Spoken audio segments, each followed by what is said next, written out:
Just to let you know, it seems strange to me because for several years that I've been here, we have such a large RCI group that some people, they come in halfway through the year, they'll be confirmed at this Mass.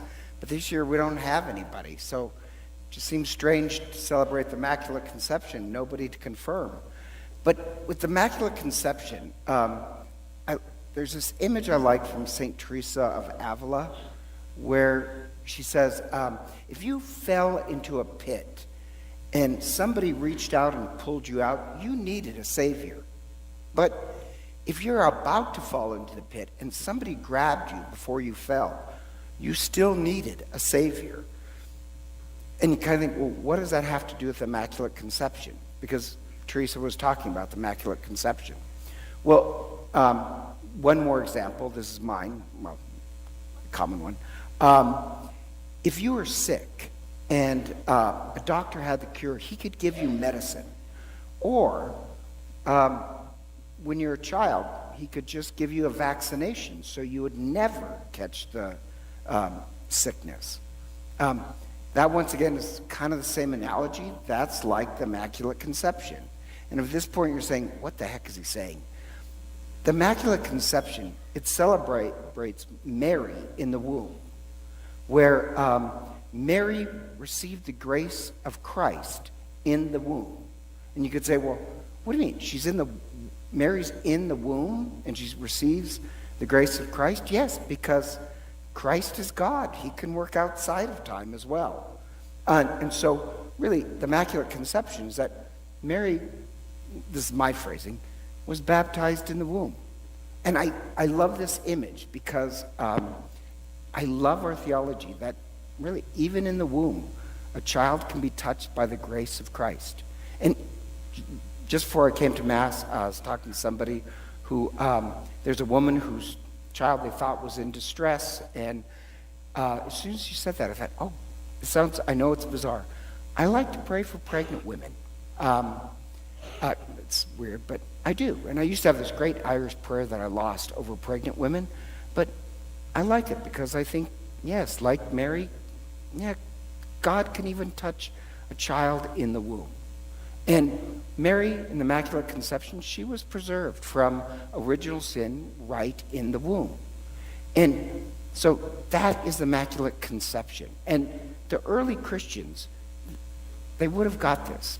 Because even the gospel that we read, the gospel, when the angel Gabriel comes to Mary and says, Hail Mary, full of grace. That's what we say in English, but technically that's not what the angel said.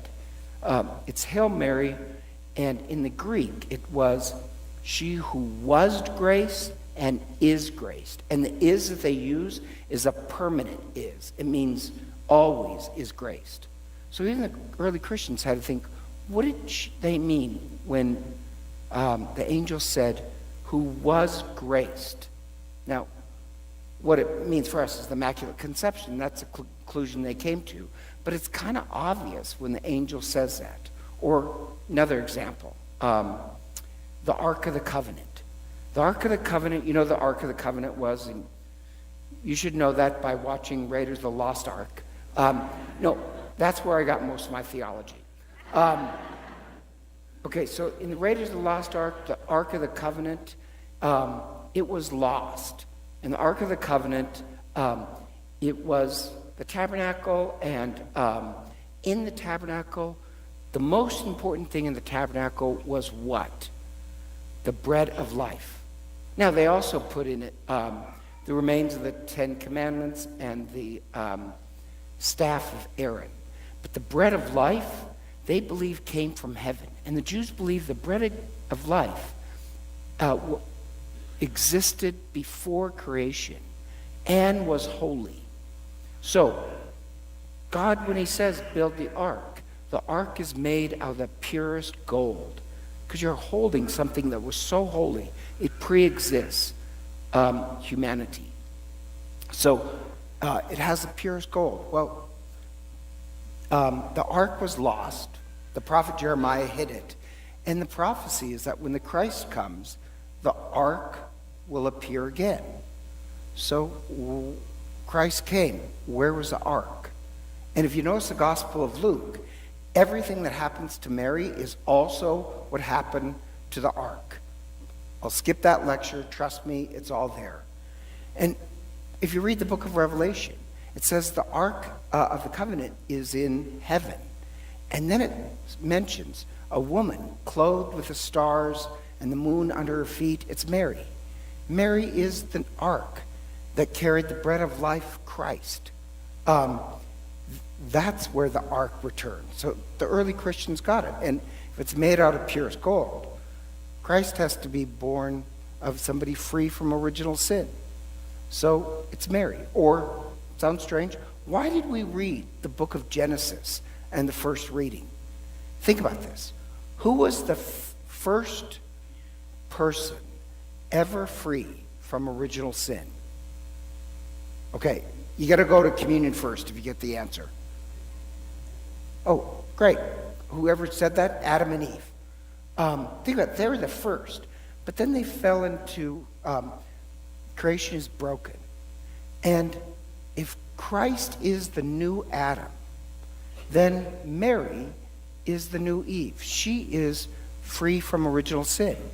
And in the first reading, it called Eve the mother of all living. And we call Mary the mother of all the redeemed. And so, even in the early church, it made sense. Mary is the Ark of the Covenant. Mary is the new Eve. And on the Feast of the Immaculate Conception, I have to say there's many things I love.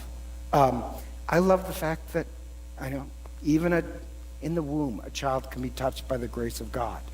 And even with that theology, think about this, because some people say this, it's incorrect. They'll say, oh, you Catholics think you have to earn your way to heaven. And, I would reply, oh, really? The Immaculate Conception? That was given by the grace of God.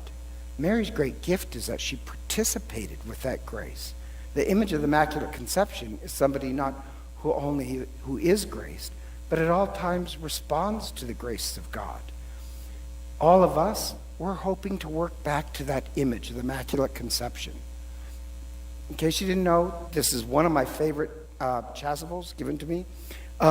This is the image, in case you didn't know, of the Immaculate Conception. The chasuble was owned by this, I don't know who, this priest who survived Auschwitz. And as he went through Auschwitz, he prayed to the Immaculata to save him. In some ways, when I got this album, I kind of thought, that's kind of me. Whatever tragedies or hardships happen in life, I hope I become like the Immaculate Conception, that touched by the grace of God, I too fully respond back. I hope the church also takes up and reflects the image of Mary, that we become the image of the Immaculate Conception. As God has graced us, we fully respond back to it. And so, together, let us stand